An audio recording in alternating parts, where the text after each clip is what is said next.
Et je crois que si nous sommes ici ce matin, c'est que nous sommes tous et toutes motivés par une seule chose, le royaume de Dieu et le règne de Dieu. Amen. Amen.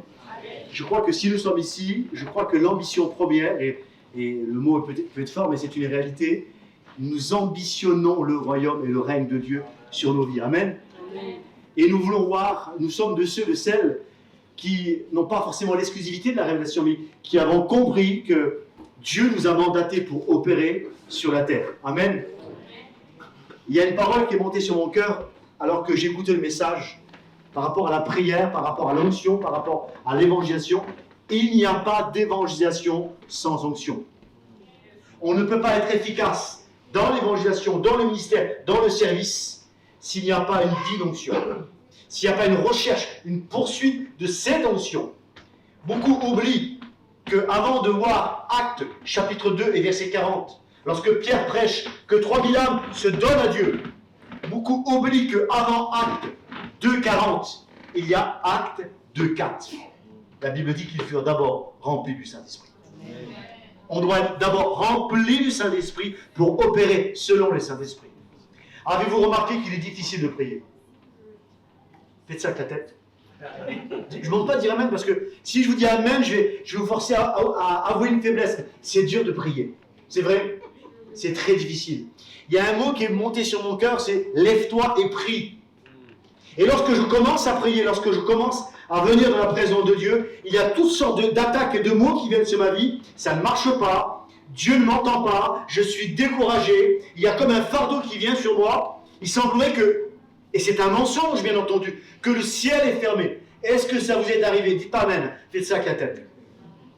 Avez-vous remarqué combien le diable va s'attaquer à votre vie de prière?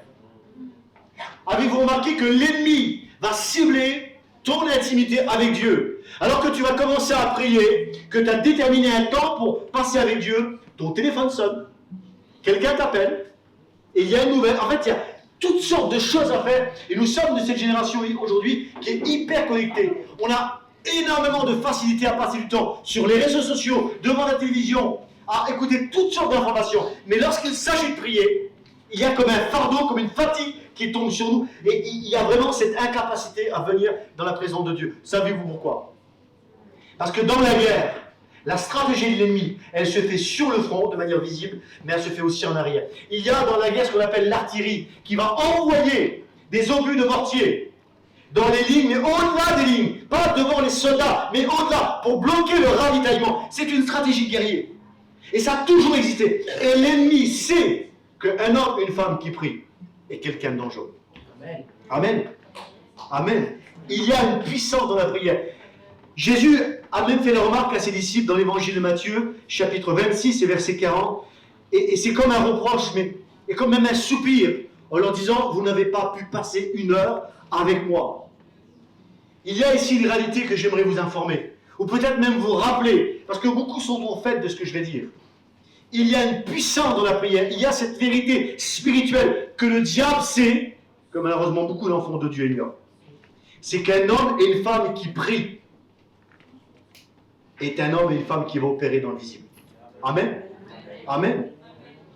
Ce qui se produit dans le visible n'est que le fruit, le résultat de ce qui s'est passé d'abord dans l'intimité et dans l'invisible. J'aimerais commencer mon message par un témoignage. Je suis aumônier de prison depuis 15 ans. Ce qui fait que je me rends régulièrement en maison d'arrêt, je rencontre une multitude de gens. Et tous les samedis matins, on a un culte où je prends ma guitare, je ne suis pas très bon musicien, mais je prends ma guitare, j'ai ma Bible sous le bras et je fais mon programme de chant et je prêche. Et j'aimerais vous expliquer cette expérience parce que c'était comme une claque en pleine figure que le Saint-Esprit m'a mis.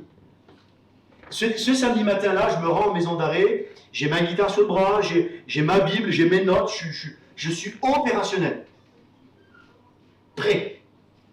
Et lorsque je me prépare, lorsque je commence à accorder ma guitare, je n'ai pas le temps d'ouvrir ma Bible, je suis dans le gymnase de la maison d'arrêt, les détenus commencent à arriver de gauche, de droite, et là, il y a un détenu qui me pose une question avant de commencer la réunion, l'homélie, la prédication. Il me pose une question. Et quand il me pose une question, c'est une question très simple, sur la Bible. Il me dit, pasteur, j'ai une question à te poser avant que tu commences la réunion. Je dis, vas-y. Et il me pose cette question. Et lorsqu'il me pose cette question, il se passe quelque chose. Je commence à répondre. Et lorsque je réponds, je sens une onction puissante tomber sur moi. Mais alors, j'ai vécu au cours de mon ministère vraiment des temps bénis. Je vous assure. Il y a des temps dans mon ministère où j'ai vu vraiment la gloire de Dieu. Mais là, j'ai vu quelque chose au-delà du normal. Quelque chose qui... Je n'avais pas l'habitude de voir une telle onction. Et là, j'ai même pas ouvert la Bible, j'ai pas chanté de cantique. J'ai commencé à annoncer l'évangile. Et pendant que je prêchais, je me disais, je vais vous faire sourire. Je me dis, franchement, qu'est-ce que je prêche bien. J'ai jamais prêché un message aussi bon de ma vie. Et je me dis, franchement, je suis pas rouillé quand même. Hein. Je suis bon, hein. Et là, il y a une onction qui descend. Et je commence à prier. Il y a devant moi une vingtaine de détenus. Je commence à prier pour les détenus qui sont là. Il y a des gars ici qui se convertissent, ils se donnent à Dieu. Ils passent des ténèbres à la lumière. Il y a des gars, ils viennent, c'était des musulmans. Ils témoignent, ils me disent, pasteur, il dit, aujourd'hui on sait que Jésus, c'est le Fils de Dieu, il est mon sauveur. Et là je me dis, alléluia, on est Jésus. Hein. Et là je me dis, franchement, je suis quand même bon. Non mais franchement, non, là je suis bon. Je fais un bon message, il y a des gens qui se donnent à Dieu, c'est pas mal quand même, hein. Je suis vraiment très fier de moi. Et quand je m'approche, je sors de la prison et je me rends dans ma voiture, je laisse, enfin en prison on ne peut pas amener son téléphone. Donc je vais laisser mon téléphone dans la voiture et j'allume mon téléphone. Et lorsque j'allume mon téléphone, j'avais reçu un message, un SMS. Ça existe encore un SMS. Hein. À l'époque ça existait, mais encore aujourd'hui. Aujourd'hui c'est beaucoup WhatsApp. Et je reçois un SMS. Et cet SMS c'était une jeune fille qui avait à peu près 15 jours qu'on avait baptisé. Et cette jeune fille, elle me dit, pasteur, je sais que tu es en prison. Et je prie pour toi. Et là, le Saint-Esprit m'a mis une claque. Au sens figuré, vous comprenez bien. Et il m'a mis une claque. Et c'est comme si le Saint-Esprit me disait, mais il semblait que tu n'as pas compris l'histoire. Si cette réunion a impacté ces hommes, c'est pas parce que tu es un orateur. C'est parce qu'il y a une jeune fille qui a à peine 16 ans, qui est chez elle, qui s'est mise à genoux, qui a levé ses mains dans le ciel et qui a dit, Seigneur, bénis ton serviteur, Seigneur, au Père dans l'invisible. Un homme et une femme qui prient, c'est quelqu'un de dangereux. Et c'est lorsque tu vas commencer à prier que le ciel va opérer. As-tu déjà vu, reçu des promesses et des paroles de Dieu, mais qui sont comme bloquées et paralysées devant toi? Dieu t'a dit quelque chose, mais ça n'avance pas. Est-ce que je parle à quelqu'un? Un homme dans la Bible qui s'appelle Daniel. La Bible dit que Daniel est un homme qui aime Dieu, profondément pieux. Et dans le livre de Daniel, chapitre 9, Daniel reçoit une parole. Il apprend de manière prophétique dans le livre que les choses doivent changer pour Israël, pour son peuple. Dieu avait donné une parole.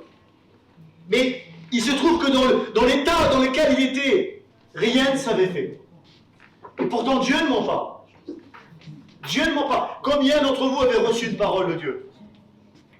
Concernant ta famille, concernant ton foyer, tes enfants. Combien l'ont reçu? Nous l'avons reçu. Et il semblerait que les choses sont comme bloquées. Alors la Bible dit que Daniel, livre de Daniel, chapitre 9 et versets 1 à 2. Daniel ne voit rien. La parole est là, mais il ne la voit pas. Alors la Bible dit que Daniel se met à prier. Amen. Et c'est lorsqu'il prie, c'est lorsqu'il se place devant Dieu au verset 4, que Dieu amène la révélation et que Dieu montre à Daniel ce qui se passe dans l'invisible lorsqu'un homme et une femme prient. Mes amis, il y a une réalité spirituelle. Il n'y a pas d'évangélisation. Écoutez, c'est le mot que Dieu a mis sur mon cœur et j'ai compris ça depuis de nombreuses années. Il n'y a pas de ministère sans une vie de prière. Il n'y a pas de délivrance sans une vie d'intimité. On peut vivre des miracles, bien sûr, Dieu est souverain et je l'ai vu. Combien de fois j'ai prié pour les personnes dans la rue qui avaient diverses maladies, que Dieu ait tendu ses mains. Oui, Dieu est souverain. Mais si nous voulons opérer dans le visible, nous devons être ces hommes et ces femmes qui aujourd'hui se positionnent dans l'invisible. Amen.